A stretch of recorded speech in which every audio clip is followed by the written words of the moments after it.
Hola, en la clase de hoy vamos a hablar sobre el teorema de transporte de Reynolds. El teorema de transporte de Reynolds establece una conexión entre el volumen de control y la superficie de control de un determinado sistema que se esté analizando. Entonces tenemos en primera medida la variación de una propiedad B del sistema, que ya vamos a ver cómo la definimos. Esa variación va a ser igual a la acumulación de B dentro del volumen de control, que se define a partir de la derivada en términos del tiempo de la densidad por la propiedad B minúscula por el volumen.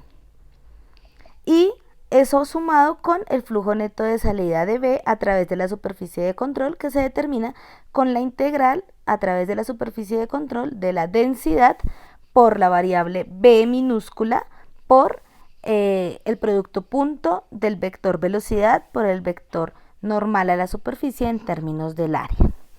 ¿Quién es la propiedad B? Entonces la propiedad B es una propiedad extensiva. ¿Qué quiere decir que sea extensiva? Quiere decir que es dependiente del tamaño del sistema. Por ejemplo, la masa, el volumen, la cantidad de movimiento, incluso la energía en términos también de la masa. Esa propiedad B entonces la vamos a definir fundamentalmente en términos de los principios de conservación. Los principios de conservación que manejamos en física fundamentalmente son masa, momento y energía, cuando estamos hablando del orden de los movimientos de los fluidos. También tenemos el principio de conservación de la carga, que en este caso pues no aplicaría. Entonces, la variable B minúscula aparece cuando yo vuelvo esa propiedad que es extensiva una propiedad específica al dividirla, bien sea entre la masa o entre el volumen. Entonces, si yo divido el volumen entre la masa, voy a obtener un volumen específico. Si yo divido la cantidad de energía de un sistema entre la masa, voy a tener una energía total específica. Miremos qué pasa cuando yo divido una variable en términos del volumen. Entonces, cuando yo divido, por ejemplo, la masa entre el volumen, obtengo una variable densidad que ya no es extensiva, sino que es intensiva. Entonces la intensiva es la totalmente contraria a esta, la que es independiente del tamaño del sistema, como en el caso de la densidad. Un recipiente de agua va a tener la misma densidad si estoy considerando 10 mililitros de agua o 100 litros de agua. Miremos qué pasa con el momento. Entonces, si yo tengo la masa por la velocidad y la divido entre el volumen, pues voy a obtener una expresión en términos de la densidad por la velocidad, que también va a ser independiente del tamaño del sistema. Y si yo tengo la energía de un sistema, que sería su energía interna más su energía cinética, y divido estas dos expresiones entre el volumen, entonces aquí lo que voy a obtener es la energía en términos del volumen, que sería el factor de la energía interna, más un medio de la densidad por la velocidad al cuadrado. Nuevamente es una expresión que está en términos de la densidad, que es una variable intensiva. Importante entonces recalcar esta expresión de la energía total específica, que es la relación entre la energía total del sistema y su masa. Entonces, vamos a analizar principalmente en el volumen de control qué es lo que sucede. Si bien el teorema de transporte de Reynolds nos está estableciendo un vínculo entre el enfoque de sistema y el enfoque de volumen de control. Miremos el gráfico. En el gráfico tengo unas líneas de corriente de flujo, me muestran la dirección en la que va el flujo. Tengo unos vectores velocidad, en donde hay una velocidad de entrada y una velocidad de salida. Entonces voy a considerar que el segmento de color gris es el volumen de control, un volumen que permanece fijo en el tiempo. El volumen de control no cambia. Tengo la sección numerada con el 1 romano, en donde decimos que es el flujo de entrada durante un periodo de tiempo delta t, y el número 2 romano, que es el flujo de salida durante ese delta t. Entonces, consideremos lo siguiente. El volumen de control en el instante t va a permanecer fijo porque él es independiente del tiempo. Es decir, este segmento de color gris es el volumen de control que mantiene fijo. El volumen de la sustancia más el volumen de control en el instante t va a ser el sistema a considerar. Ese sistema vendría dado por toda esta sección de acá, que es el volumen de control más el volumen de la sustancia en su momento 1. Eso entonces lo vamos a señalar acá, que es nuestro sistema en el instante t. Cuando el sistema ha pasado a un instante t más delta t, entonces, ¿qué tenemos? Nuestro nuevo sistema, voy a tratar de simbolizarlo con un color diferente. Nuestro nuevo sistema sería este de acá.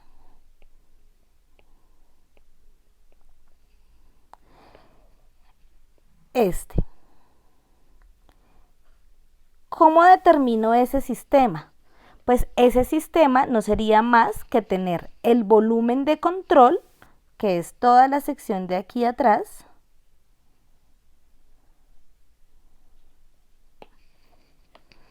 el volumen de control menos la sección I, porque ya hemos perdido este espacio hasta acá, el sistema ya ha avanzado en el tiempo, ¿cierto?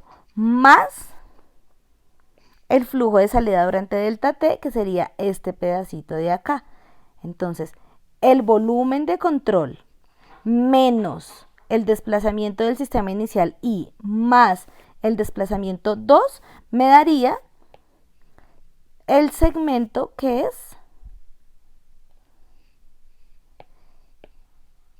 mi sistema en el instante t más delta t.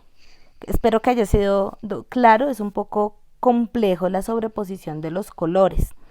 Entonces, dadas estas condiciones, miremos qué pasa con este segundo segmento de la expresión inicial, que es la integral en términos de la superficie de control.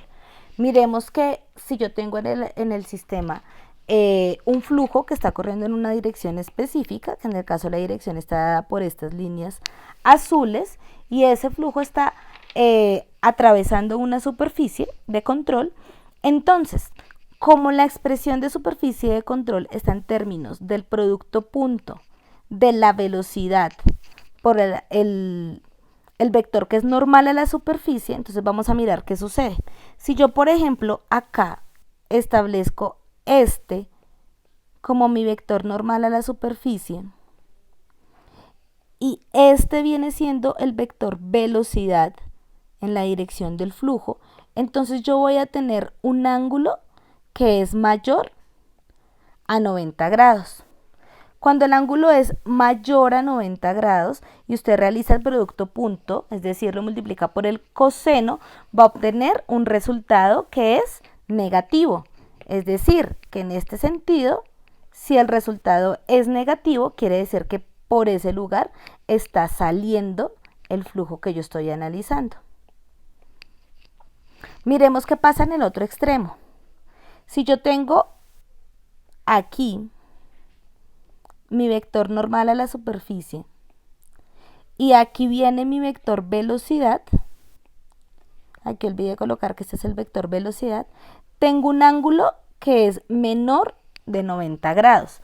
Cuando yo halle el coseno de ese ángulo, entonces el resultado me va a dar positivo. Eso quiere decir que cuando yo tenga un resultado positivo, estoy analizando una superficie por la que está entrando el flujo. Ahora, ¿qué pasa cuando el ángulo es igual a 90 grados? Entonces sería simbolizándolo que yo tuviera un vector velocidad en esta dirección. Si el flujo estuviese en esta dirección, pues no estaría atravesando el sistema y simplemente diríamos que no hay flujo. Porque el flujo no estaría atravesando la superficie. Y cuando el ángulo que forman los dos vectores es cero, pues simplemente diríamos que entra en la misma dirección del vector unitario de área.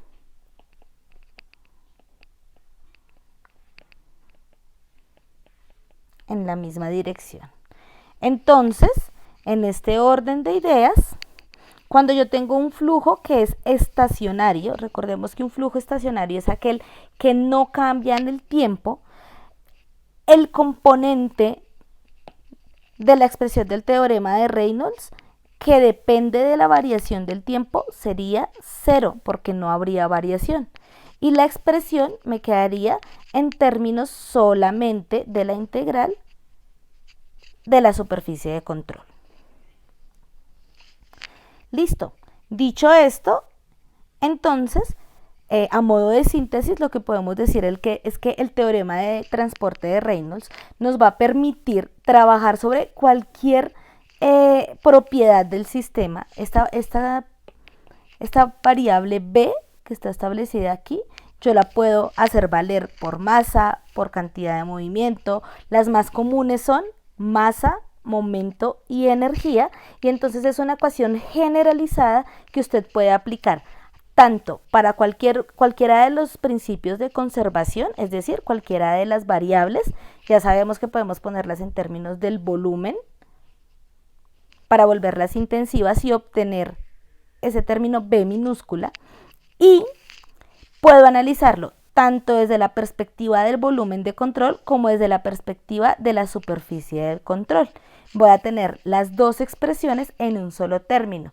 Recuerden que estas expresiones de volumen de control y superficie de control vienen de cuando considerábamos que los fluidos se pueden estudiar desde un enfoque lagrangiano o un enfoque euleriano. Entonces, básicamente, en el teorema de transporte de Reynolds yo estaría sintetizando todas esas dos ramas de estudio en una sola expresión que puedo utilizar según mis necesidades.